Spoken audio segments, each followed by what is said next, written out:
Okay. I think we're actually recording. I like how you hold yours.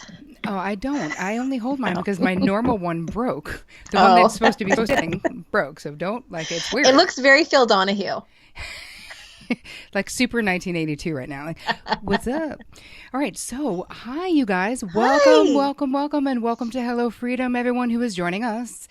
This is super duper exciting because I feel like the last time you and I were on something together, we were also talking about a book of yours. Or actually, no, you were helping me tell my coming out drinking story. Yes, I know that was a big deal. That was a big deal. That was amazing. Thank you for being my guide. I try. Um, your new book, though, I want to talk about that. I want to talk about the motivation for it, the inspiration for it. So let's just dive in. The new book, my favorite title yet, is How to Stop Feeling Like Shit. Who doesn't want to stop feeling like shit? I Right? still can't believe that's the title sometimes. Yeah, that's Yeah, the title. I can't believe they let you let that, who's publishing it? How did they let you I have had that to get title? by two people. I had to have my agent say okay to it, and then I had to he had to, help me try to sell it to a publisher. It's Seal Press, they're a division of Hachette Books, Yep. and yeah, they said yes, let's do it. Love it. So let's just talk about it. Give me an idea, right? Why did you write this book? Like what was the motivation?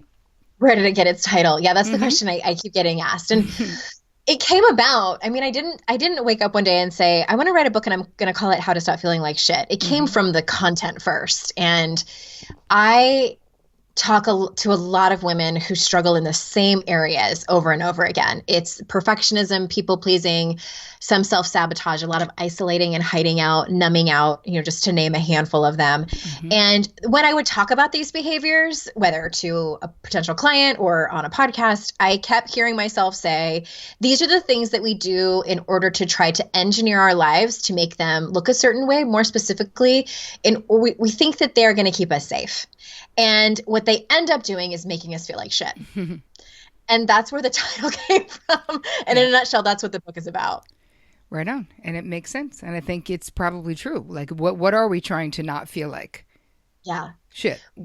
Right, exactly. We want happiness and we continue to do these behaviors. And I want to really clarify too, Terri, that it's not about making people wrong for doing all these behaviors, and we all do them. I do them in, my worst of times when I'm stressed out or overwhelmed or feeling scared or Mm-hmm. too vulnerable or uncertain. What I want the win to be for people is that they catch themselves doing those and use other tools in order to be proud of the people that they are. So give us a few ideas of the things that we're doing that make us feel like shit. Well, one of my favorites that I think doesn't get talked about a whole lot is the whole concept of being strong. This one came about when I had a Facebook friend who something hard had happened in her life. She had lost a loved one, or like her child got really sick. I can't exactly remember what the scenario was, but I was reading all the Facebook comments, and the majority of the people were commenting, "Stay strong," and I was like, because the opposite is of falling apart, because that's bad. Right. Like, and really the people are, to me, like, we say that to people because we are uncomfortable with other people's feelings and emotions, and we want what's best for people. These aren't malicious people who are saying Oh, that. of But then I course. really started thinking about it, and I thought to myself, I wore that as a badge of honor for so long. When hard things would happen and people would say, "Oh, you're so strong, I'm so proud of you. I don't know what I would do in your shoes." And I took that on in my core belief system, unconsciously, of course, Right. that, oh, this is what people want from me. Like, I am loved and praised and Mm. protected if I am the strong one. And I know probably so many people watching and listening can relate. Yep. And I think that's BS. I think that can we just change the definition of what it looks like to be strong?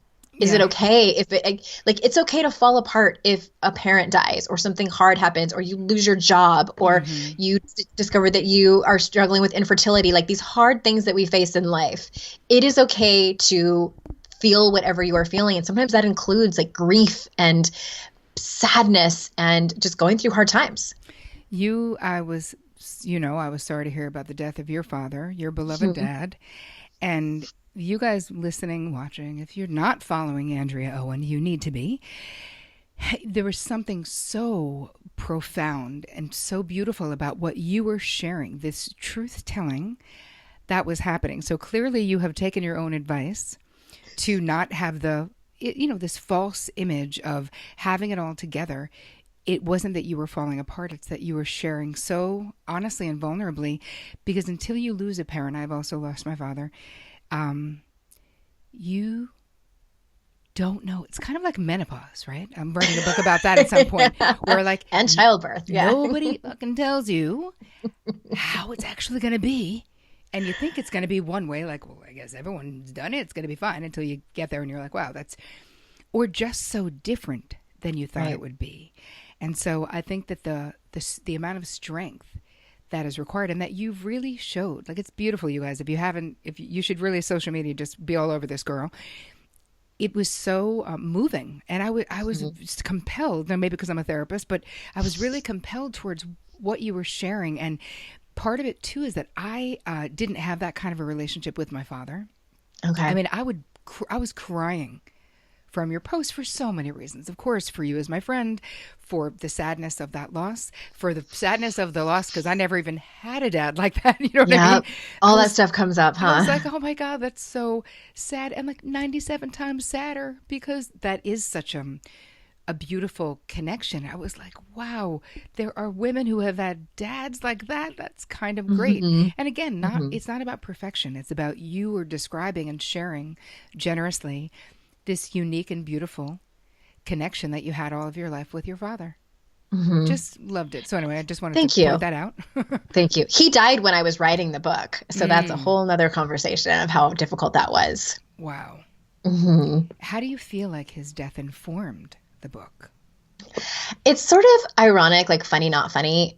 When it happened, I was probably about 60-ish% done with the manuscript and it was very quick. He got sick the end of September of 2016, and he was dead on October 16th. We found out he was sick. I think he had been sick a lot longer. He had a rare form of leukemia. And so it was very fast. And I had to really look at all the ways that I cope with hard life situations. And I really got to the point where I was like, okay, here I am writing this book about all these behaviors that we do when we're faced with life's hardships. Am I going to eat my own words? And I'm very candid about this in the book. I did numb out for a while. I did lash out and blame people and have to clean up some messes for especially the people I'm the closest to. My husband is one of them. I did numb out. The day that I heard he was terminal, I got in my car and I went to the mall and I bought a dress and a pair of shoes that were entirely too expensive that I will only wear one time because I couldn't fathom not having the perfect dress and shoes for my father's funeral. So it's like things like that. And the whole time I'm doing it, I was like, I don't care. Like, this is just how it's going to be right now. This is how I'm coping. Right. And I just am a human being. And that's how I dealt with it. And that's how I dealt with it publicly too. And I think I definitely prefaced one Facebook post and told people, don't tell me to be strong. I'm resilient. I'm going to be fine. I'm going to be fine, but it's not today. Yep. And there's something, this is another conversation, Andrea, that I think is important to have, where when we can tell people how they can best support us, like saying, please don't throw that bullshit my way, because that's how I'll feel it. That's how I'll receive it, is not as something authentic. Like, please, you can witness, you can hold space for and I'm fine. Yeah. I will be fine. Like you said, I'm resilient. But this conversation of, instead of setting people up to succeed, especially when we're in crisis or upset or angry, rather than setting people up to fail. And I think that you pointing out, and these habits, like the 14, the 14 habits that you talk about in the book, can we talk a little bit about those? Because I thought they were super interesting. Yeah, I should have them all memorized, like the 10 Commandments, but I don't. But the most common ones, I will say, are perfectionism, numbing out, control, people-pleasing. I lumped people-pleasing and approval-seeking together, even though they look a little bit different. And catastrophizing, that's like the whole rehearsing tragedy for the shoe to drop. Self-sabotage is in there, and overachieving. That's a big one for my listeners. I'm sure with yours as well. Blame, comparison. Oh, compare and despair. Compare and despair. Oh my God. That is just a killer, isn't it? So brutal. I'm leaving one. Oh, and the zero fucks mentality. That's another one that I wrote about. And so the way I describe that Tell me is about that. I think that the whole concept of, it's very kind of trendy right now. It's like this whole thing of like, you need to give zero fucks. Mm-hmm. And what I have seen happen, and I can get on board with that. It's a great sentiment, right? It's like, don't care what anyone thinks of you. Do your own thing. You be you. That, yes, I can get on board with. What I see happening, Terri, and I'm not sure if you have either, but people make up that they have to not care what anyone thinks. And that causes disconnection. Mm-hmm. And so what I wrote about in that chapter is like there's a middle ground. There's Right. definitely like I call it like giving medium fucks. Like you don't have to care what everyone thinks. Right. And you don't need to care what no one thinks. Like it's Right. these particular group of people. So it's about nailing down who those people are Mm-hmm. and as well as some tools on how to take feedback and things like that. All right, so let's now, not that I'm obsessed with boundaries, of course, but I am, because that's what I've been doing for the past like 2 years. So let's talk about how this, our lack of boundary drawing skills Mm-hmm. leads us to overcorrect by giving no fucks. Right. Because we've given so very many fucks for so long. Feels like shit. Mm-hmm. Which creates resentment, which is why the sentiment of giving no fucks is hostile, aggressive, right? And I agree with you. It's something to say, hey, it's about how I feel about it that matters to me. And, perhaps I'll be discerning and seek the counsel of someone I respect. So Yes. I think that there really is something about, there's almost like this backlash of no boundary to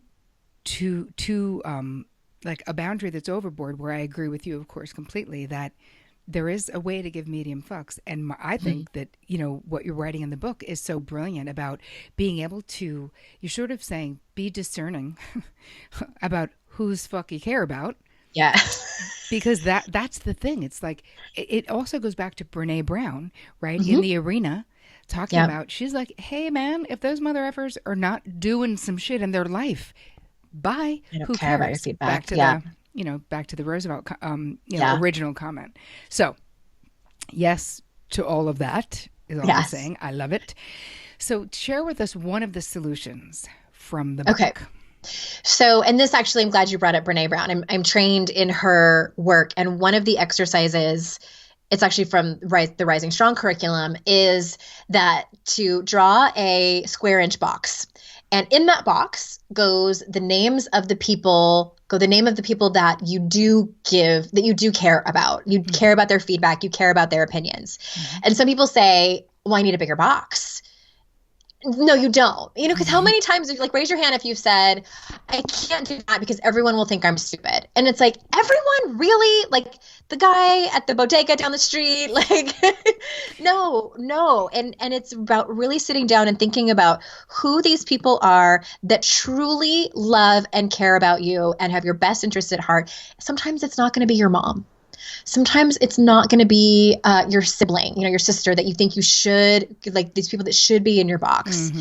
And it's okay if it's only one or two people. I hope that you have like two or three, but like just start with one. And it's not that you take on their feedback and opinions and always do what they say. It's not about them being the boss of you. It's about them. It's about you really being able to co-create your life together and being able to, like, when they say, hey, I don't like it when you do this and it concerns me, like that you actually listen and are able to look at your own stuff and, do your own work on that. So that's a great place to start, is like, who's in your box? Yep. I like it. And for me, I like having different boxes. So when it's like a psychotherapeutic thing, there's Yes. one of my best friends who I went to grad school with, who is so clinically just, she's so smart. And I know that if I go to her, she's going to tell me what she really thinks. Nobody, I can promise you right now, who's not in any of my boxes, nobody who would tell me what I want to hear, quote unquote. Oh, the sugarcoaters. I can't with the sugarcoaters. I also can't with the why. I had a conversation with someone the other day where I was like, I get the feeling that you're telling me what you think I want to hear, but you're wrong. Because what I want to hear is whatever it is that you want to say.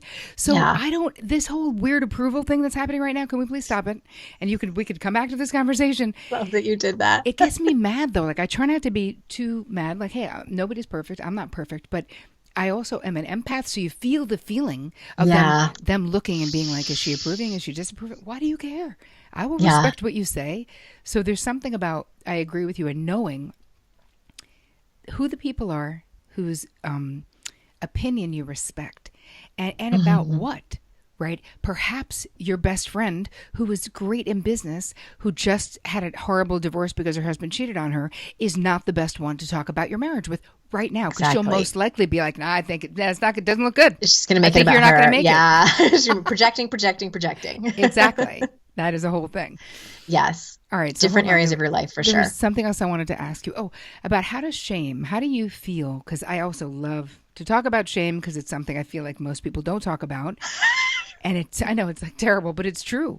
I've had a whole section of this course I just taught on shame, and like shame, blame, guilt. And I called it the boundary trifecta of like bullshit or something, But anyway, so tell me, what are your thoughts? The trifecta of terrible.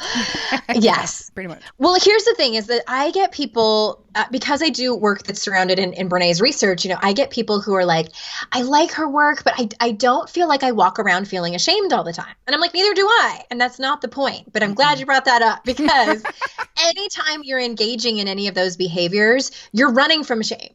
It's a way that we have, again, engineered our life to get away from shame, because at some point in your life, you have felt shame, whether someone has shamed you or something has happened where you felt it. And we know, like, our brains are like, no, never again. Just do whatever you need to do in order to avoid that. That's where the perfectionism and the control and the people pleasing come into play. Mm-hmm. And that's what this whole thing has to do with shame. And yes, sometimes shame work is trauma work, for sure. But I think that if you can start with these behaviors, and I ask a lot of deeper questions about that, like, I think it's helpful to find out where these behaviors came from. And a lot of times it comes from family of origin stuff, where many times our shame comes from. Yep. And that's how shame has to do with it. I'm with you. I love talking about this. It's also, there are these unobvious things. I love that you're writing about it in the book, though, because I think that the more we can bring this into the conscious mind and the conscious conversation, the less people will suffer from what they don't even know is shame, which is what you're talking about. Mm-hmm. And it doesn't even have to be the origin of the shame. It can come from so many things, and it doesn't have to be overt in the way that someone shamed you. It can really be neglect and a chaotic system, addiction, stereotypes. Yes, disease. If there are a lot of needs that went unmet, right? Yeah. This can also create the mindset of not being worthy of having your needs met. And the worthiness thing brings the shame thing back. So anyway, There's many ways to get to it, but it also wears a lot of masks. So I'm glad that you are ripping one of those off. So talk to me about, where can people find this? What is talk about the book and where people can find you, but where people can find the book. More specifically, pre-orders until January 2nd on Amazon or any online retailer. And then it's officially in bookstores January 2nd, which is a full moon, by the way. I'm very excited about that. I love it. So people can order it anywhere, but the pre-order, they can order it right now. Pre-order right now. There's bonuses, a crap ton of bonuses that I'm giving away for people that pre-order. And that's over on my website, yourkickasslife.com/. It's the acronym for the book, HTSFLS, How to Stop Feeling Like Shit. And that's where they can claim their bonuses. And then, or if they want to wait until January 2nd to pick it up in a bookstore. We love our bookstores too. We could do both. You could order them online so you get the bonuses, and then buy one. Terri, I like that idea. A gift for your sister-in-law and give it to her at Christmas. give it to her after Christmas. Tell her it's on the way. So it's yourkickasslife.com/HTSFLS. HTSFLS. So, and don't worry, you guys, obviously, I'm going to have that all over my website. You'll know that, but people wanted to go right now. I just wanted to repeat it more slowly so they got it. And where can they find you on social? I'm mostly at the handle yourkickasslife, except for Twitter, which I'm very slow to tweet back. So please give me a minute over there. I'm at Andrea _Owen on Twitter. Great. And for when people, they want to come, they can sign up for your newsletter at yourkickasslife.com. Yourkickasslife.com. Yeah, best way to find me. Great. I'm so, so excited about this book. I'm actually Terri. going to pre-order mine right now. I have like 7 people who need it. And I'm so excited to hear more. And I want you to come back on the show and, let's just keep the conversation going. Yes, I would love to. Thank you so much. You are welcome. Thanks, babe. Thanks for being on. Thanks. Bye. Bye.